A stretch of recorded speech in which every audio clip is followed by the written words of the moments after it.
أشهد أن لا إله إلا الله وحده لا شريك له وأشهد أن محمدا عبده ورسوله أما بعد فأعوذ بالله من الشيطان الرجيم بسم الله الرحمن الرحيم الحمد لله رب العالمين الرحمن الرحيم مالك يوم الدين إياك نعبد وإياك نستعين اهدنا الصراط المستقيم صراط الذين أنعمت عليهم غير المغضوب عليهم ولا الضالين. Shahud, Ta'awudh and Surah Al-Fatiha. Hazrat Khalifatul Masih, the faith, may Allah be his help, has stated, in the previous several sermons, the expedition of Banu Mustaliq was being discussed. In relation to this, it has further been recorded that on the return from Banu Mustaliq, when the Holy Prophet, peace and blessings of Allah be upon him, passed by a place called Naqi', they saw an abundance of grass and ponds. When the Holy Prophet, peace and blessings of Allah be upon him, inquired about the water, someone replied, O Messenger of Allah, during the summer, the water decreases and the water in the ponds reduces. The Holy Prophet, peace and blessings of Allah be upon him, instructed Hazrat Hatib bin Abi Balta'a to dig a well and to turn Naqi into a grazing field.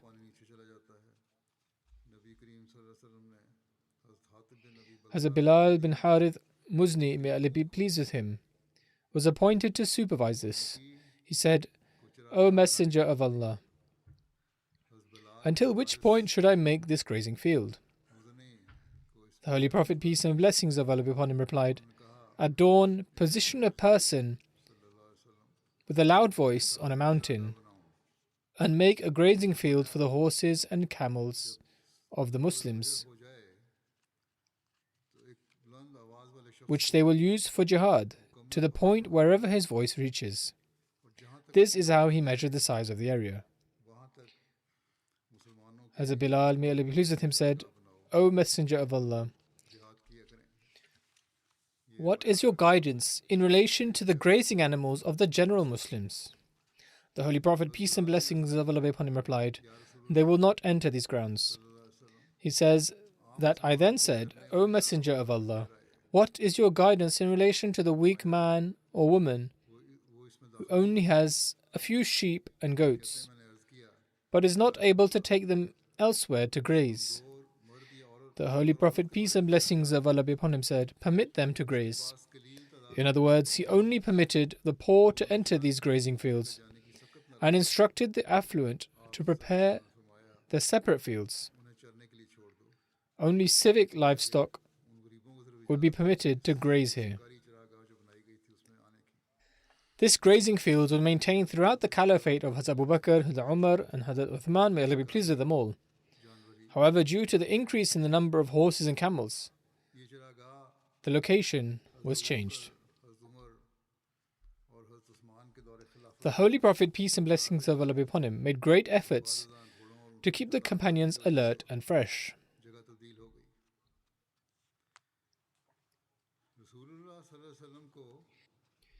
From time to time, the Holy Prophet, peace and blessings of Allah be upon him, would organize such sporting competitions between them, which focused on courage, physicality, faith, and striving in the cause of Allah. Such games would greatly elevate their determination, courage, fervor, and valor. In short, sporting competitions would be organized. On the return from Banu Mustaliq, when the Holy Prophet, peace and blessings of Allah be upon him, reached Naqi', he organized a horse and camel race on the same day between the companions.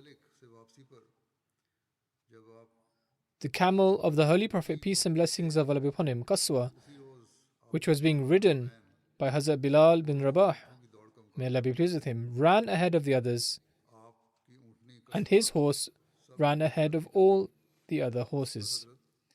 The Holy Prophet, peace and blessings of Allah be upon him, had two horses. One was Lizaz and the other was called Darib. That day, Darib took part in the competition. Hazrat Abu Sa'id was riding the horse and it came first.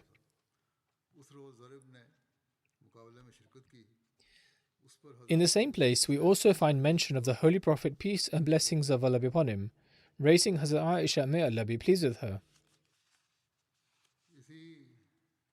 In the book Imta' al-Asma', it is recorded that during this expedition, i.e. the return journey from Banu Mustaliq, the Holy Prophet, peace and blessings of Allah be upon him, raced Hazrat Aisha, may Allah be pleased with her.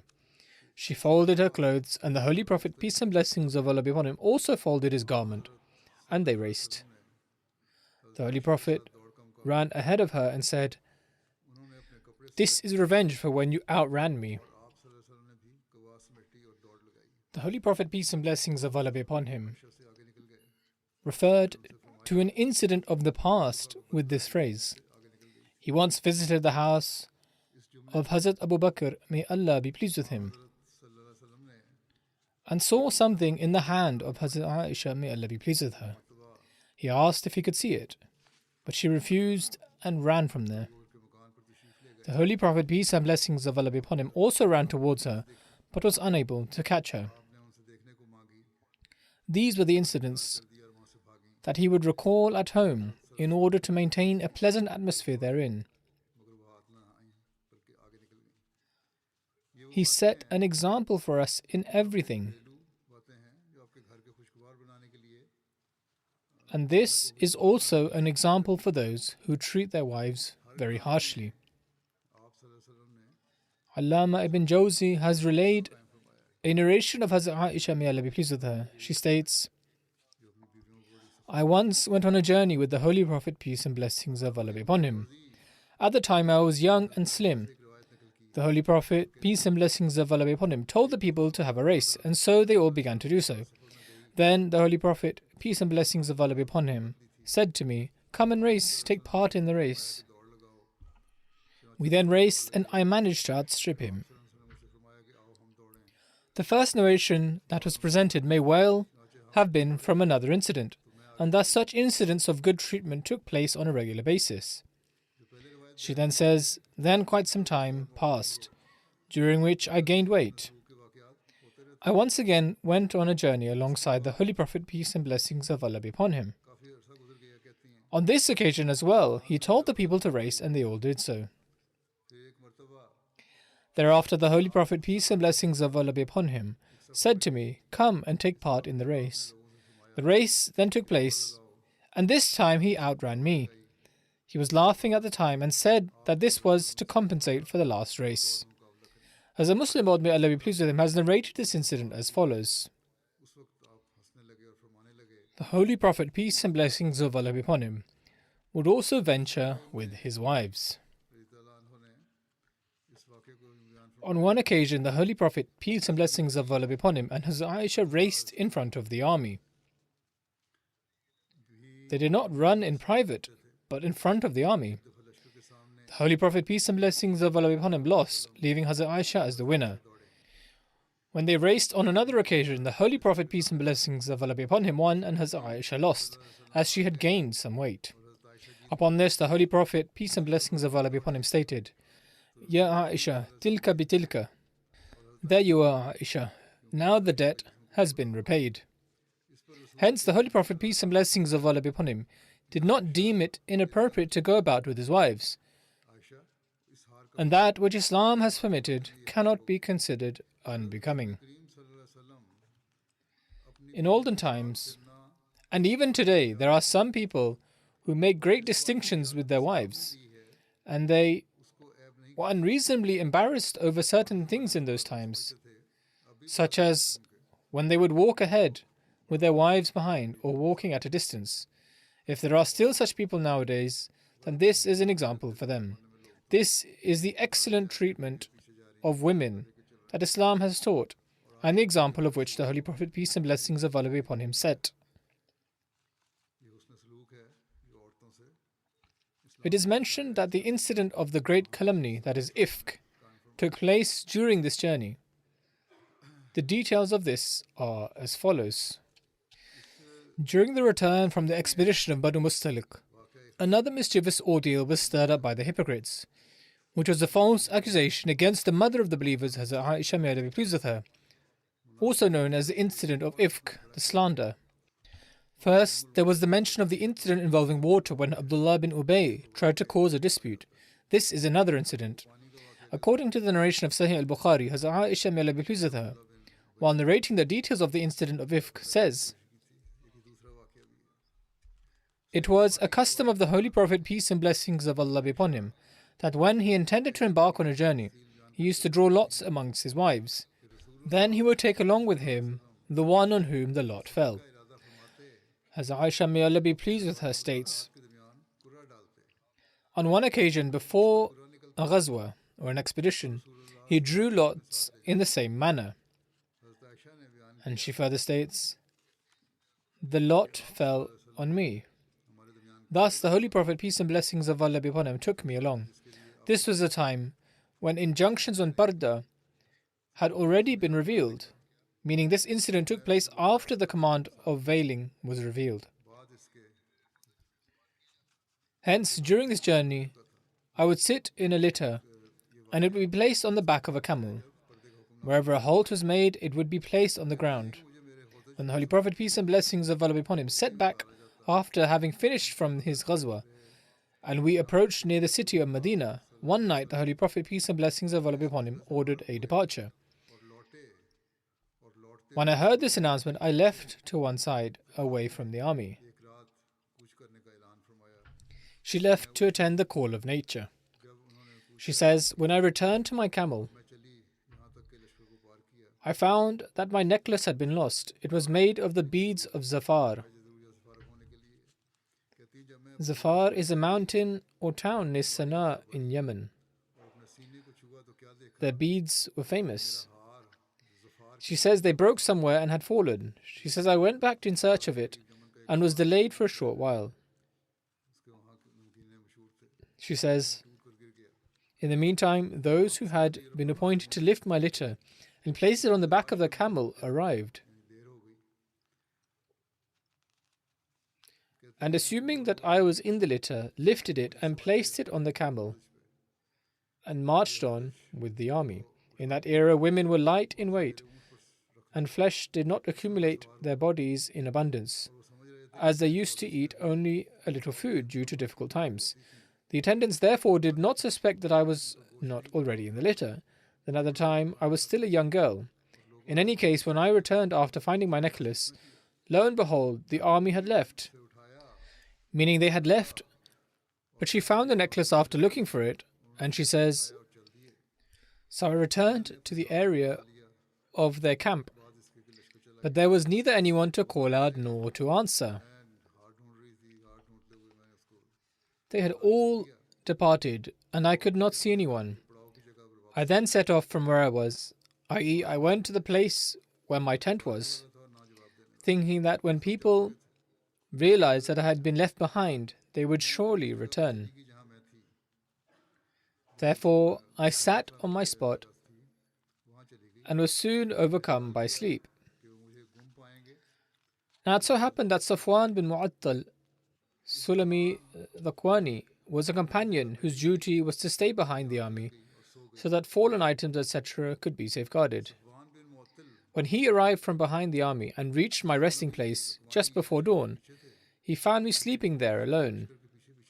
Since he had already seen me prior to the revelation of injunctions relevant to Parda, he recognized me immediately, upon which he said, Inna lillahi wa inna ilayhi raji'un. Surely to Allah we belong, and to Him shall we return. I was awakened by his voice, and upon seeing him, immediately veiled my face with my head cover. By God, we did not say a word, nor did I hear any words from him except those just mentioned. After this, he dismounted his camel and made it kneel close to me. Then he placed his foot upon its legs. I got up and went to the camel to mount it, and Safwan began to walk ahead, leading it by its halter. until the afternoon. In the scorching heat, we finally reached the place where the Muslim army had set up camp. As Aisha, may Allah be pleased with her, states, the one destroyed was destroyed, and he who shouldered the greater part of the calumny was Abdullah bin Ubay bin Sulul. Urwa relates, I have heard that rumors used to be spread in his circles, and people would mention these rumors in his presence. He would verify these rumors and listen carefully while prying for details himself. This is why no one's name was specifically mentioned as spreaders of this rumor, except Hassan bin Thabit, Mistah bin Uthatha, Hamna bin Jahash, and perhaps some others whose names I don't know. The one narrating this incident has said, however, it was a particular group of people who did this, as God Almighty has said. The one responsible for the majority of the calumny was Abdullah bin Ubay bin Sulul. Urwa explained that Hazrat Aisha disliked anyone speaking ill of Hazrat Hassan. She used to say, he is the one who said that his father's father, and my honor is a shield protecting the honor of the Holy Prophet, peace and blessings of Allah be upon him. He possessed very pure thinking and a relationship of great sincerity and devotion to the Prophet, peace and blessings of Allah be upon him, which is why she never tolerated hearing anything negative said about him. As Aisha, may Allah be pleased with her, goes on to explain, for a month after we arrived in Medina, I remained sick. She says, once we arrived and the caravan departed from there, meaning when they arrived in Medina, from that point onward I fell ill. The people were occupied in talking about what the accusers had claimed, but I was completely unaware of this. I was sick at home and knew nothing of this. What made me truly anxious during this sickness was that I did not see the level of compassionate love from the Messenger of Allah, peace and blessings of Allah be upon him, that I usually would. During the sickness, the Holy Prophet, peace and blessings of Allah be upon him, would approach me, greet me, ask how I was, and leave. That was it. There was no kind of treatment beyond that, which caused me great agitation. I was not aware of the evil rumors until I started feeling somewhat better and began going outside with Mistah to attend the call of nature in a designated area. We would not leave except during the hours of the night. This was before bathrooms were built in our homes. To attend the call of nature, women used to go outside at night. They did not have bathrooms in their homes at the time.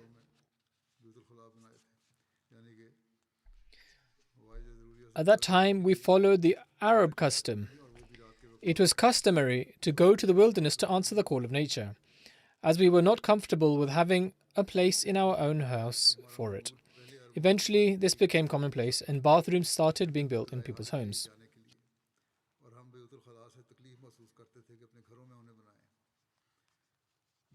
She continues, I went with Mistah.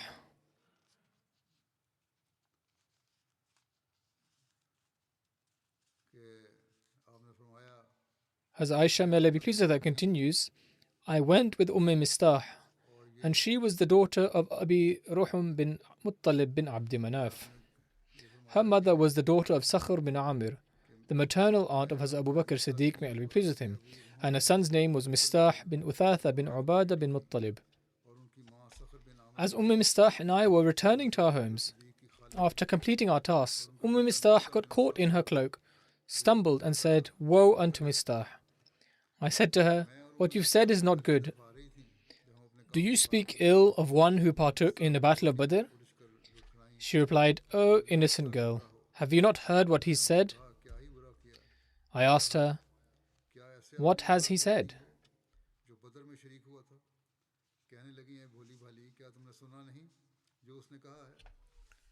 So she related to me the story that the slanderers were spreading. As Aisha, may Allah be pleased with her, relates that after hearing this, I became even more ill. In another narration, this incident of the women going to answer the call of nature is described in the following. As Aisha, may Allah be pleased with her, relates, I went outside to answer the call of nature, and Hazrat Mistah was with me. She stumbled and blurted out, May Mistah be ruined. I asked her, "Are you really cursing your own son?" At this, Mistah fell silent. She then stumbled for a second time and then said, "Curse be on Mistah." I said to her, "You are cursing your own son?" She then stumbled for a third time and said, "May Mistah be ruined." I then scolded her. Perhaps it was on her mind, and owing to being absent-minded, she was stumbling over. Nonetheless, she states, when I scolded her, she said, "I do not curse him except for you. I am only cursing him for your sake. He comes to mind, and so I say it." I asked her, "Why for my sake?" As Aisha states, she then informed me about the entire incident. She informed Hazrat Aisha about the matter. I asked her, "Is this really what the people are saying?" She said, "Yes, I swear by Allah." After this, I returned home. The purpose for which I left the house was vanquished, and I did not need anything. When I returned home, the Holy Prophet, peace and blessings of Allah be upon him, came to me. He greeted me and said, "How are you feeling?" I asked the Holy Prophet, peace and blessings of Allah be upon him, "Do you permit me to go to my parents' house?" She says, "I wanted to ascertain the truthfulness of this news." Ibn Hisham has narrated that when Hazrat Aisha, may Allah be pleased with her, went to her parents' house, she was unaware of the allegation, and the incident with Mistah took place after Hazrat Aisha, may Allah be pleased with her, went to her parents' house. Nonetheless, both narrations can be found. She states that the Holy Prophet, peace and blessings of Allah be upon him, granted me permission. In another narration, Hazrat Aisha, may Allah be pleased with her, states, "The Holy Prophet, peace and blessings of Allah be upon him, sent a helper with me. When I reached home, my mother, Rumman, was downstairs, whilst my father was on the upper floor reading the Quran." This is the narration of Sahih al-Bukhari.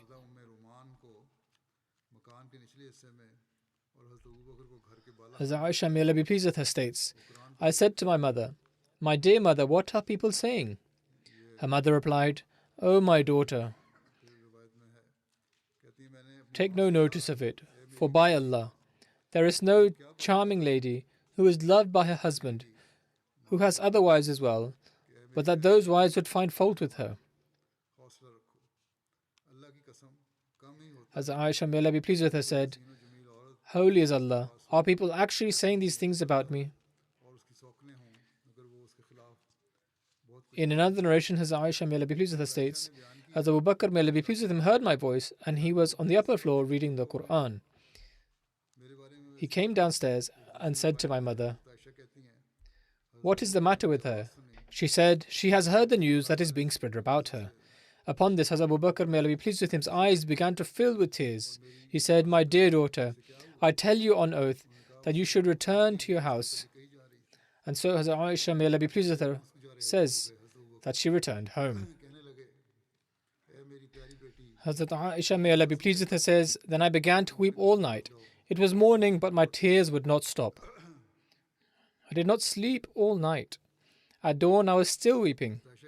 Hazrat Aisha, may Allah be pleased with her, says, "When there was a delay in the revelation being sent down, the Holy Prophet, peace and blessings of Allah be upon him, called Ali bin Abi Talib and Osama bin Zayd, may Allah be pleased with them, to seek their counsel. He asked both of them about whether he should leave his wife, i.e., to leave Hazrat Aisha, may Allah be pleased with her.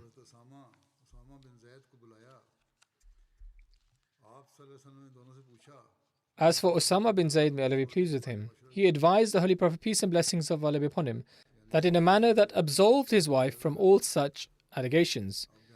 And the Holy Prophet, peace and blessings of Allah be upon him, also knew about this. Hazrat Osama, may Allah be pleased with him, said, "She is your noble wife, and we do not know anything but good from her. We have only known goodness about her, so you should not think about leaving her." According to one narration, Hazrat Osama bin Zayd said, "This is absolutely false and baseless." As for Hazrat Ali, may Allah be pleased with him, he said, "O Messenger of Allah, Allah the Exalted has not put you in difficulty. And there are plenty of women other than Aisha, may Allah be pleased with her. Nonetheless, inquire of the household maid. Perhaps she knows something and may be able to tell the actual truth." Hazrat Ali, may Allah be pleased with him, expresses concern about the matter. The Holy Prophet, peace and blessings of Allah be upon him, called Barira, who was the household maid. She said, "Have you ever seen anything in Aisha as may be considered suspicious?" Barira responded, "I swear by the one who has sent you with the truth, I have never seen anything evil about her, except that on account of her young age. She is a bit careless. It often happens that she leaves the dough exposed and falls asleep, while the goats come and consume it, i.e., she falls asleep and is a bit careless, but other than that, she did not see any evil in her." In another narration, it is mentioned that one of the companions of the Holy Prophet, peace and blessings of Allah be upon him, admonished the household maid and told her to tell the truth of the Holy Prophet, peace and blessings of Allah be upon him, and they thoroughly interrogated her regarding this matter. She responded, "Holy is Allah. By Allah, I only know as much as a goldsmith knows about pure gold. I have always found goodness in her." In another narration, it is mentioned that the Holy Prophet, peace and blessings of Allah be upon him, also inquired about Hazrat Aisha, may Allah be pleased with her, from Ayman. She replied, "I keep my ears and eyes safeguarded. I have always thought good of Aisha and found goodness in her." As Aisha, may Allah be pleased with her, relates, the Holy Prophet, peace and blessings of Allah be upon him, also inquired about me from his noble wife, Hazrat Zainab bin Jahash, may Allah be pleased with her. The Holy Prophet asked Hazrat Zainab, "What do you know about what is being said? Or what is your view on the matter?" She submitted, "O Messenger of Allah, I keep my ears and eyes protected. In that, my senses are intact, and I can see and hear very well.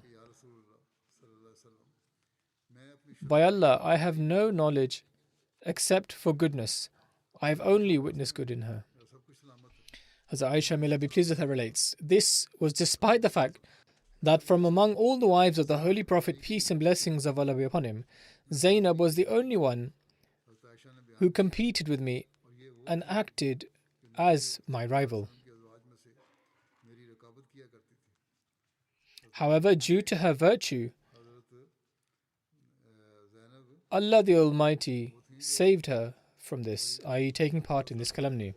Hazrat Aisha, may Allah be pleased with her, further narrates, her sister Hamna would fight for them and perished along with others who also perished.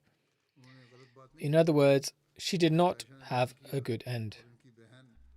Hazrat Aisha, may Allah be pleased with her, relates, "By Allah, the person regarding whom allegations were leveled, i.e., Safwan bin Mu'attal, said, 'Holy is Allah. By Allah, in whose hand is my life, I have never removed the cloth from a woman.' He had never had a physical relation with any woman." As Aisha, may Allah be pleased with her, related, later he attained martyrdom in the way of Allah, i.e., he was such a virtuous and pious individual that he attained a station of martyrdom. Allama ibn Ishaq states that Ayyub, the wife of Hazrat Abu Ayyub Khalid bin Zayd Ansari, said to him, "O Abu Ayyub, have you heard what people are saying about Aisha?" Abu Ayyub replied, "I have indeed heard it, and it is all a lie. O Ayyub, would you commit such an act?" Ayyub responded, "By God, I could never commit such an act." Abu Ayyub stated, "Then Aisha is far superior and better than you. How could she then commit such an act?" It is mentioned in Sahih al-Bukhari that on this occasion an individual from among the Ansar stated, "O Allah, holy art thou. It is not for us to mention this. O Allah, holy art thou. This is such a huge calumny." This is also a narration from Bukhari. The commentator of Bukhari, Allama ibn Hajar, states that Hazrat Abu Ayyub Ansari said this statement. Hazrat Ubay bin Ka'b narrates that this was said by him to his wife, Hazrat Tufail. Hazrat Aisha, may Allah be pleased with her, relates that on the same day, the Holy Prophet, peace and blessings of Allah be upon him, stood up on the pulpit and expressed his displeasure for Abdullah bin Ubay. The Holy Prophet, peace and blessings of Allah be upon him, stated, "O Muslims, I have been given great grief with respect to my family. Is there anyone from among you who can put an end to this? By God, I know nothing of them except piety and goodness. Moreover, I also consider the man who has been mentioned, i.e., Safwan bin Mu'attal, to be pious." In other words, the Holy Prophet, peace and blessings of Allah be upon him, also testified in favor of the man as well. He only comes to my family in my presence, and he has accompanied me in all my journeys. As Aisha, may Allah be pleased with her, relates, upon this, Hazrat Sa'ad bin Mu'adh, who was from among the Bani Abd Ash'al, stood up. According to some, it was Hazrat Usayd bin Hudayr. He said, O Messenger of Allah, I shall protect you from this. When the Holy Prophet, peace and blessings of Allah be upon him, expressed his grief and concern in front of the people, he stood up and stated that he would seek to protect the Holy Prophet from this false allegation and from the grief he was being given on account of his family. He said, if he is from among the Aus, I will sever his head. And if he is from among our brethren, the Khazraj, even then we are ready to do as you command. Hazrat Aisha, may Allah be pleased with her, states, an individual from among the Khazraj stood up, and the mother of Hassan, who was from one of the branches of this tribe, was his paternal sister. This individual was Sa'd bin Ubadah, and he was the chief of the Khazraj tribe. As Aisha, may Allah be pleased with her, states, he was a righteous man, but at the time he was overcome by indignation. And in response to Sa'd, he said to him, by Allah, you have spoken a lie. You shall not kill him, nor do you possess the power to do so. If such a person had been from among your tribe, you would have been displeased at his killing. Hazrat Usayd bin Hudayr stood up, who was the paternal cousin of Sa'd, and said to Sa'd bin Ubadah, you have spoken a lie. By Allah, we shall certainly kill him. You are a hypocrite, for you are arguing on behalf of the hypocrites. Hazrat Aisha, may Allah be pleased with her, continues, a dispute broke out among the companions over this matter. She relates that the tribes of Aus and Khazraj became so agitated that they were ready to fight one another while the Holy Prophet, peace and blessings of Allah be upon him, was standing on the pulpit. As Aisha, may Allah be pleased with her, further said that the Holy Prophet, peace and blessings of Allah be upon him, continued to calm them down until they finally became silent. And then he too became silent. As Aisha, may Allah be pleased with her, said, I continued to cry throughout that entire day. My tears would not stop, and I could not sleep. My parents stayed by my side, and I cried for 2 nights and 1 day. With ceaseless tears, in a sleepless state, until I felt that my heart might burst from the sorrow. During this ordeal, my parents were sitting with me while I wept, and an Ansari woman sought permission to visit me. I granted permission, and the woman sat down and began to weep alongside me. As Aisha, may Allah be pleased with her, continues, whilst we were in this state, the Holy Prophet, peace and blessings of Allah be upon him, came to visit me. He greeted us and then sat down. As Aisha, may Allah be pleased with her, continues, ever since the rumor had been spread, the Holy Prophet, peace and blessings of Allah be upon him, had not sat with me. In other words, ever since the incident transpired, he would greet her from a distance, inquire about her well-being, and then leave. As Aisha, may Allah be pleased with her, continues, the Holy Prophet remained like this for a month, and he did not receive divine revelation regarding me. As Aisha, may Allah be pleased with her, continues, the Holy Prophet, peace and blessings of Allah be upon him, recited the tashahhud after sitting down and then said, O Aisha, I have heard this and that about you. If you are innocent, Allah will surely vindicate you. But if you have committed any wrongdoing, then seek forgiveness from Allah and repent to Him. For when a servant confesses and repents, Allah turns to them in mercy. As Aisha, may Allah be pleased with her, narrates, when the Holy Prophet, peace and blessings of Allah be upon him, finished speaking, my tears stopped upon hearing this, and I no longer felt even a single drop of them. I then addressed my father, Hazrat Abu Bakr, may Allah be pleased with him. Respond to the Holy Prophet, peace and blessings of Allah be upon him, about what he has said about me on my behalf. My father replied, by Allah, I do not know what to say to the Holy Prophet, peace and blessings of Allah be upon him. He did not understand what he should say. I then asked my mother to respond to what the Holy Prophet had said. But her mother also said, by Allah, I do not know what to say to the Holy Prophet, peace and blessings of Allah be upon him. She also gave the same response. Then I myself said, I was a young girl and did not know much of the Quran. By Allah, I know that what you have heard has settled in your hearts. And you now consider me to be indecent because you believe this calumny to be true. If I say that I am innocent and have committed no such thing, you will not believe me. And if I confess to something that Allah knows I undoubtedly did not do, you will believe it and remark that I was at fault and am repenting. So by Allah, I find no example for myself except the father of Yusuf when he said, I've only got the example of Yusuf's father when he said, فَصَبْرٌ جَمِيلٌ وَاللَّهُ الْمُسْتَعَانُ عَلَى مَا تَصِفُونَ.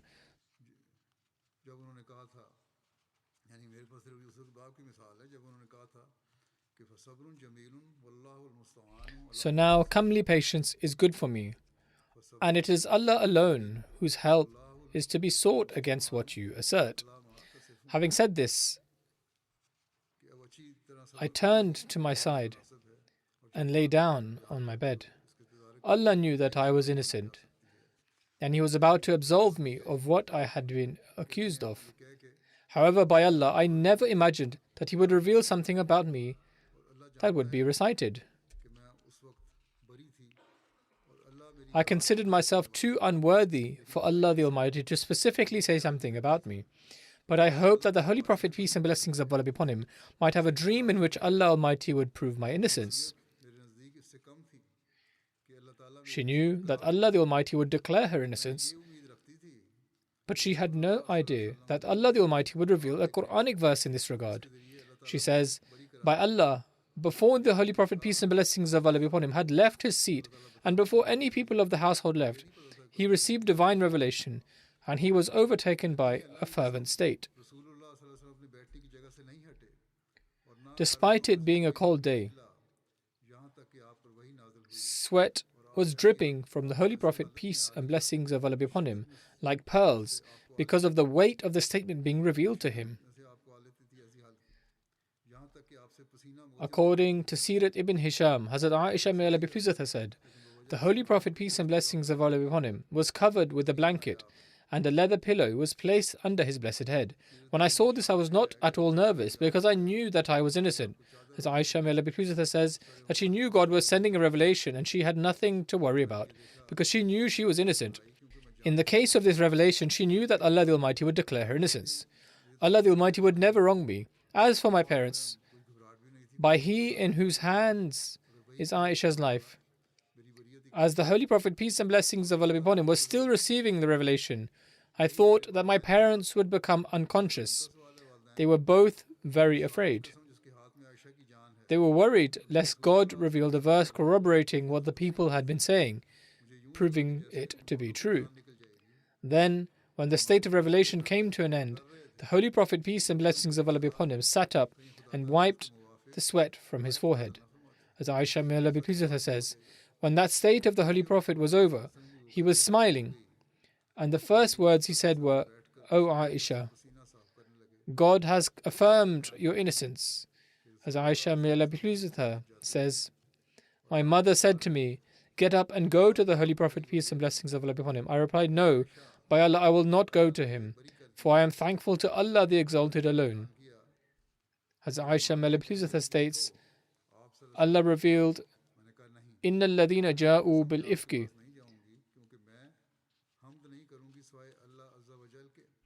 Verily those who brought forth the lie.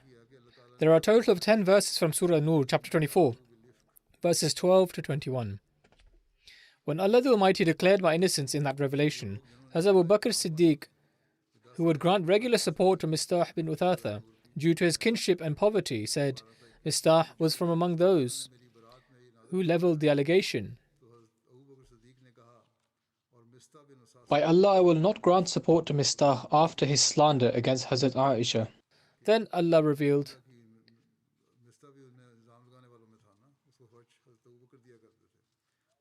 وَلَا يَأْتَلِ أُولُو الْفَضْلِ مِنْكُمْ وَالسَّعَةِ. And let not those who possess wealth and plenty among you swear. The entire verse was revealed up until, and Allah is most forgiving, merciful. Upon this, after having said that he would no longer render his support, Hazrat Abu Bakr, may Allah be pleased with him, said, "Yes, by Allah, I would like that Allah covers my faults." And he went on giving Mistah the money he used to give him before. He also added, "By Allah, I will never stop supporting him." These were the details of the great calumny. The rest will be mentioned in the future, God willing.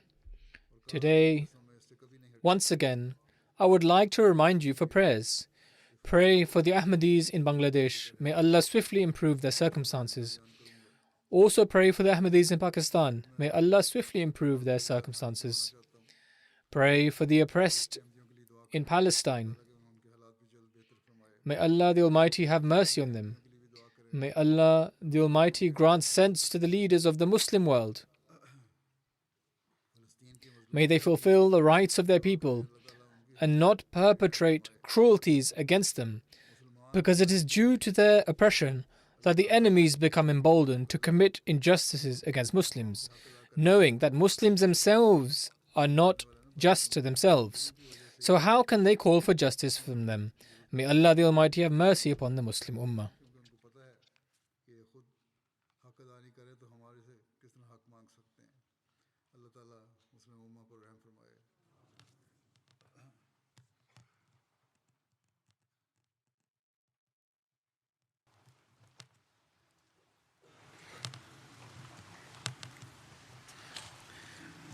الحمد لله نحمده ونستعينه ونستغفره ونؤمن به ونتوكل عليه ونعوذ بالله من شرور أنفسنا ومن سيئات أعمالنا من يهده الله فلا مضل له ومن يضلل فلا هادي له ونشهد أن لا إله إلا الله ونشهد أن محمدا عبده ورسوله عباد الله رحمكم الله إن الله يأمر بالعدل والإحسان وإيتاء ذي القربى وينهى عن الفحشاء والمنكر والبغي يعظكم لعلكم تذكرون اذكروا الله يذكركم وادعوه يستجب لكم ولذكر الله أكبر